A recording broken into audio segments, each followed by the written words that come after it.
Welcome back everyone to LewisFilms and welcome to the Spectacular Spider-Man Season 6. I've been working on this for quite a while, mostly on the story and where to go with it, and I really did found a good story. And the reason I haven't made this sooner was because I'm not going to make it unless I found a story which I think works and I think is good.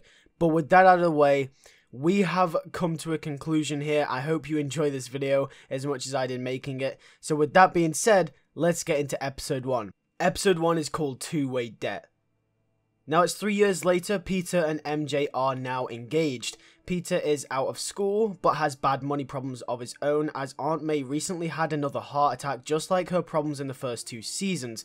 Peter needs the money to pay for her bills, and himself and MJ, which is one of his debts. He still takes pictures of Spider-Man for the Bugle, but it doesn't pay him enough as much as other jobs, and MJ have moved in together as well, so that's another money problem that he has there. Spider-Man is also at his peak, and the city has never owed Spider-Man the gratitude as much as they do now. So it is a two-way debt.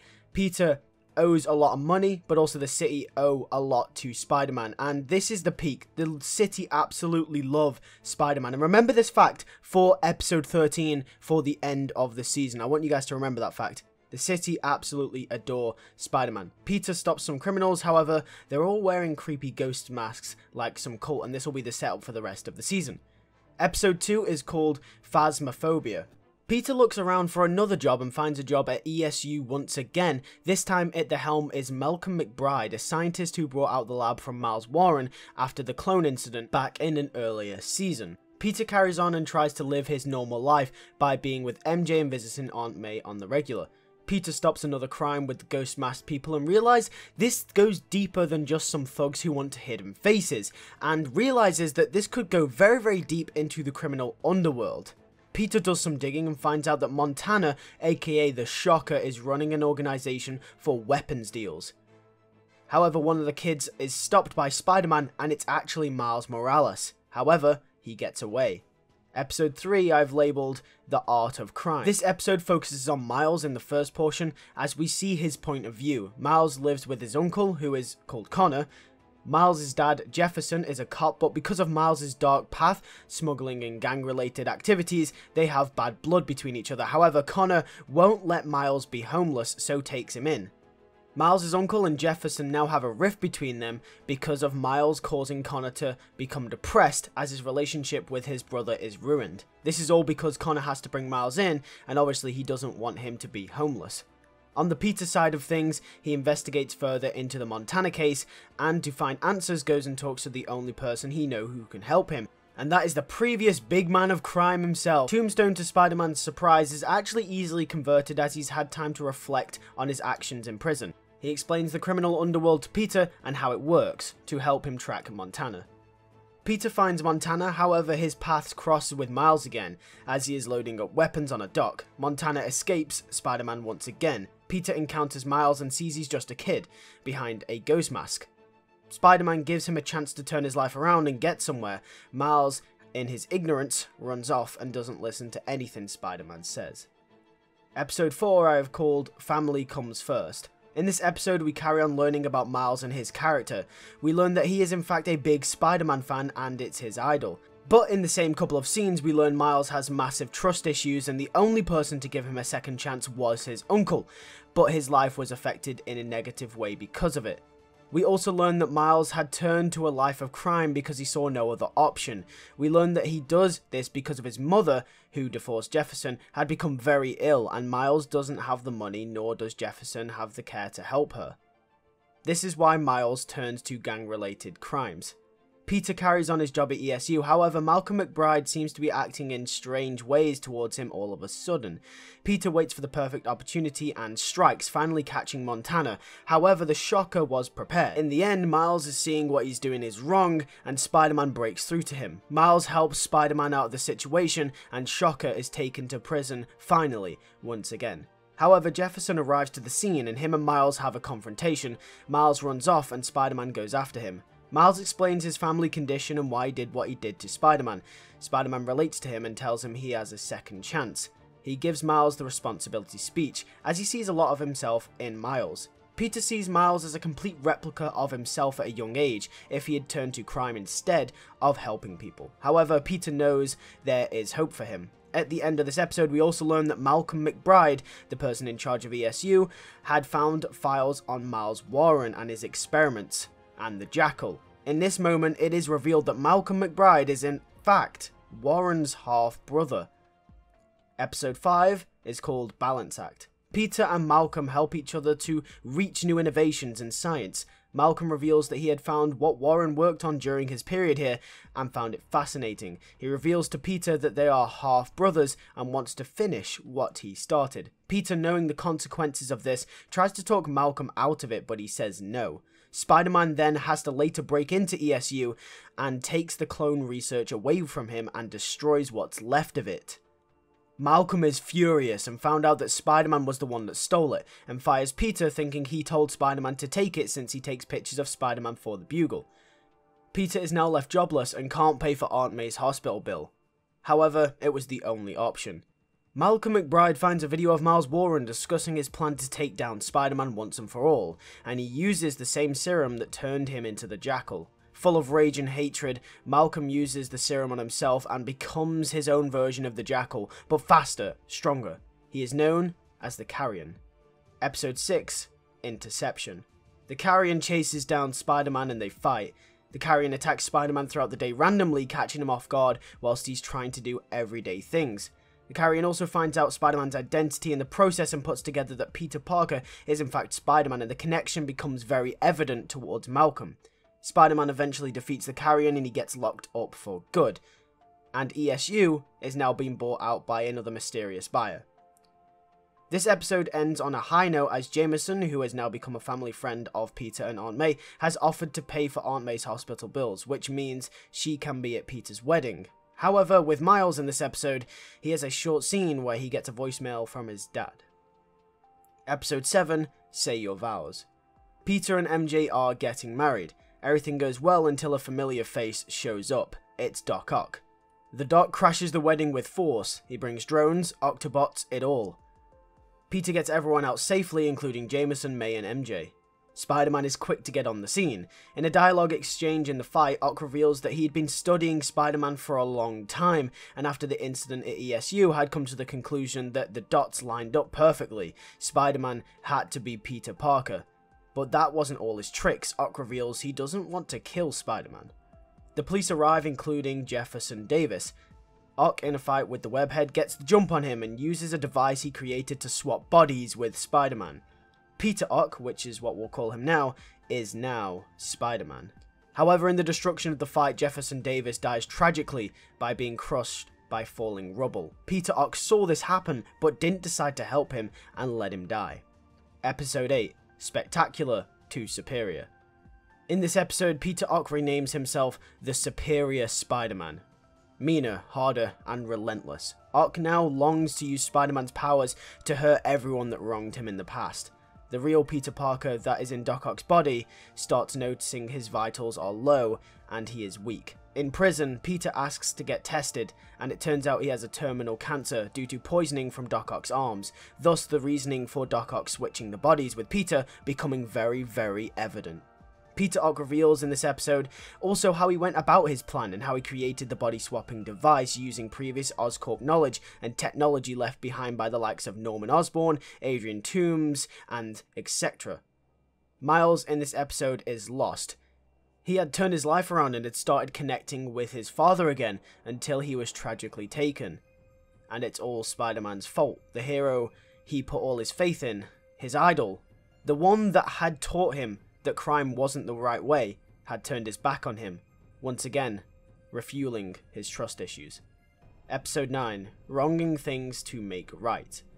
Breaking news as Doc Ock is found dead in his jail cell due to rapid organ shutdown. Peter Parker is now dead. The Superior Spider-Man is on the hunt, taking down criminals, thieves, opposing scientists that ever wronged Doc Ock. The people of New York see this as Spider-Man doing his normal takedown in crime, however the subjects are targeted. MJ starts to get worried as Peter hasn't been home in a while and Spider-Man is always out on the streets. She tries to call him but nothing works. People from Parker's life slowly start to become disconnected as Peter Ock runs the streets like they are his own. A new criminal is out on the streets calling himself the Sin Eater, and he is killing people on sight. He's a mass murderer that no one can stop. The city turned to Spider-Man, but he doesn't respond. They plea for him until Peter Ock contemplates with himself and his actions. He goes and stops the Sin Eater. However, he doesn't just stop him, he kills him, so the city are forever satisfied. The Sin Eater is revealed to be Miles' uncle, driven insane by his depression and anxiety. The death of Jefferson Davis was too much for him, and thought that New York owed his family blood. The Superior Spider-Man makes a statement that anyone who messes with him, he will kill on sight, and he is to be feared as the Superior Spider-Man. MJ knows this isn't Peter, so goes to ask about Peter to Aunt May. Aunt May has no idea. At the end of this episode, it's revealed that Peter Ock had become fascinated with the way Peter's spider powers work and wants to enhance them even more, so starts testing with spider DNA and on spiders too. Along with that, he gets a new suit, the Superior Spider-Man suit. Miles' uncle has just been killed as well, so Miles is also further thrown into the darkness. Episode 10, Tracked.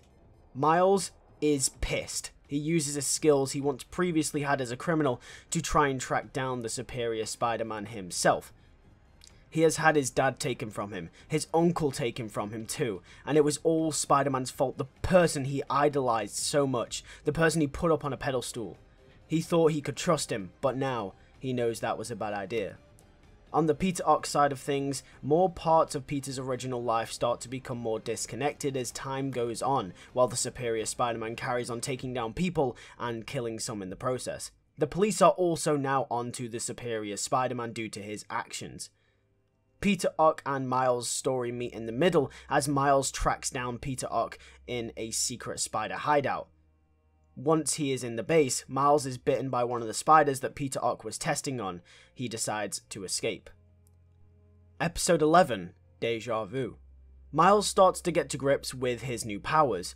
Miles also has enhanced spider abilities like invisibility, organic web shooters, and shock charge blast because of the testing Peter Ock was doing on the spiders which bit him. Peter's DNA had become enhanced enough due to the testing that Doc did on the spiders, and that is why Miles has enhanced abilities.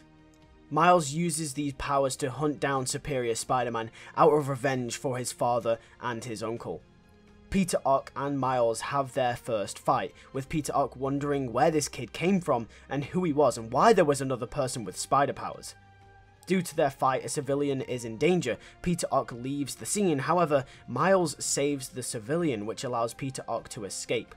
Miles didn't want the same thing to happen to him to happen to another poor family. He saw Spider-Man leave his dad, and he wasn't going to make that same mistake that Spider-Man made.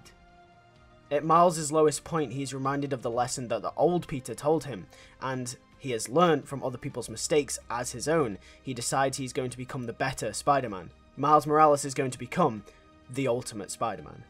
Episode 12, The Ultimate Spider-Man. This episode will start with Miles stopping a few crimes, becoming familiar with his new powers.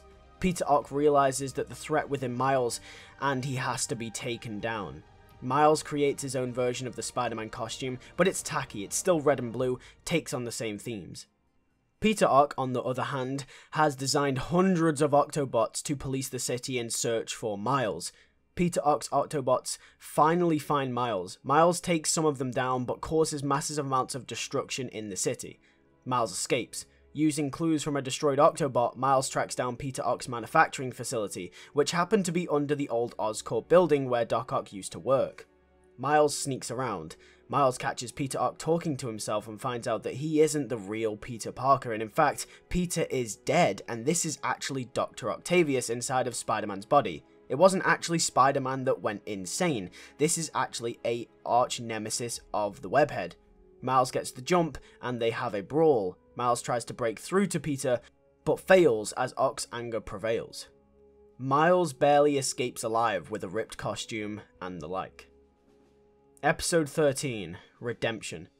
Miles repairs the broken red and blue costume to wear again, but has a new idea in mind about a new one. Maybe one with a bit more style, a bit more edge, maybe something more black. but that has to wait, as Miles can't go anywhere with Octobots trying to kill him. So this causes less destruction than the last time he goes to a waterfront where there is less chance of destruction instead of the city. This soon backfires as the Octobots start causing massive destruction near one of the New York power plants near the waterfront. Peter Ock is notified and shows up to finally take down Miles. Spider-Man fights Spider-Man, Superior versus Ultimate. There is a problem with the plant, however. People are cowering from the inside and running. The plant is gonna blow.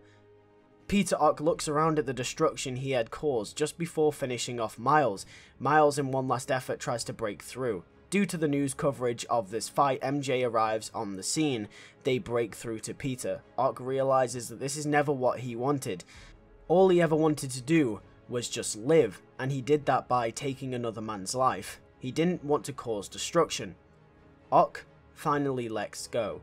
Dr. Octopus is gone forever and dead. Peter Parker returns. He has a quick moment with Miles and MJ, but it is not over. The plant is still reactive. There is no way to shut it off. The entire city is going to go up in flames. But Peter doesn't take this lying down. MJ begs Peter not to go, but Peter must go inside. Miles offers to go inside rather than Peter because Peter has a family, but Peter refuses. He can't let a kid die for him even if he has no family left. Peter says his goodbye to MJ and Miles. Miles webs MJ out of there, and Peter begs Miles to keep MJ safe. He cocoons the explosion to a far shorter radius. Nothing is left standing. Not even Spider-Man. Not this time. Peter Parker died a hero for a city that hated him the most. The city went on a downfall, a spiral, through the season. Spider-Man once loved at the start, but now is seen as a villain, and there's only one person who can save that reputation. Can turn it into a legacy name, and that's Miles Morales.